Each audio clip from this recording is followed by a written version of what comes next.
So let's say you own a pencil factory, I'm a worker in that pencil factory.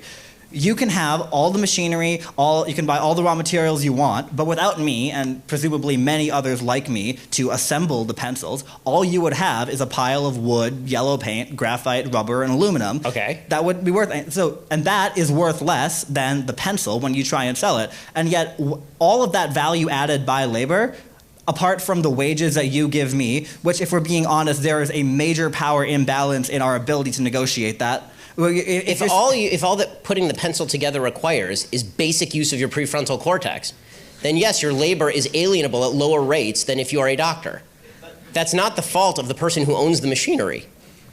But if you didn't have workers like me and your pencil factory, and you were just one man. But I do. I have millions of people who are willing to do that voluntarily for me.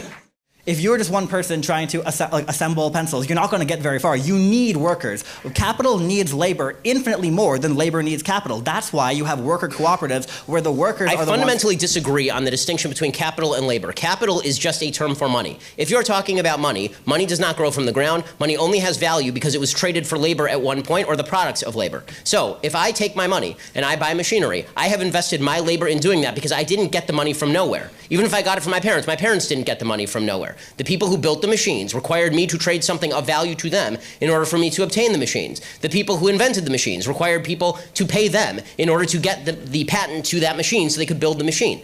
The problem that I'm seeing in what you're saying is you have still failed. If what you're talking about is a system of voluntarism, you still have not named any area in which we disagree, and yet you're telling me that you're a socialist and I'm a free marketer. So one of us has got this wildly wrong, and I'm pretty sure it's not me. The differentiation I draw, and I'm not alone in this, I'm not one person trying to redefine anything, the differentiation I and many others like me draw between socialism and capitalism is that under capitalism, when you as the owner of the factory, you give me a wage. The wage could be $7.25, it could be $15, it could be whatever an hour, right? But you give me a wage.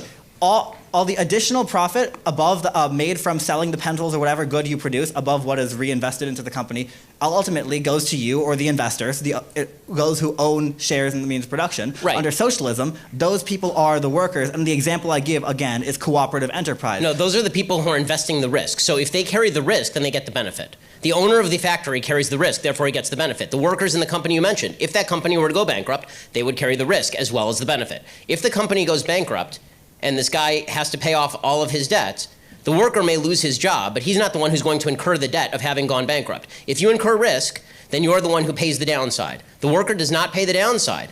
Okay, it is the investor who pays the downside, who invested in all the machinery, who sunk millions of dollars into making your labor productive. Because guess what? Your labor is without that machinery. Gunk. Nothing. You don't have a pencil to put together. You don't got the wood. You don't got the paint. You don't got the rubber. You don't got the metal. You got nothing. Right? You're sitting there, standing outside, twiddling your thumbs. It required somebody to invest, who do you think put more in? The guy who spent millions of dollars buying all the machinery, leasing the place, making sure there was a management structure, doing the LLC formation, making sure all the tax code was in compliance, or you standing outside because you can stick a piece of graphite into a piece of wood? Now we're done.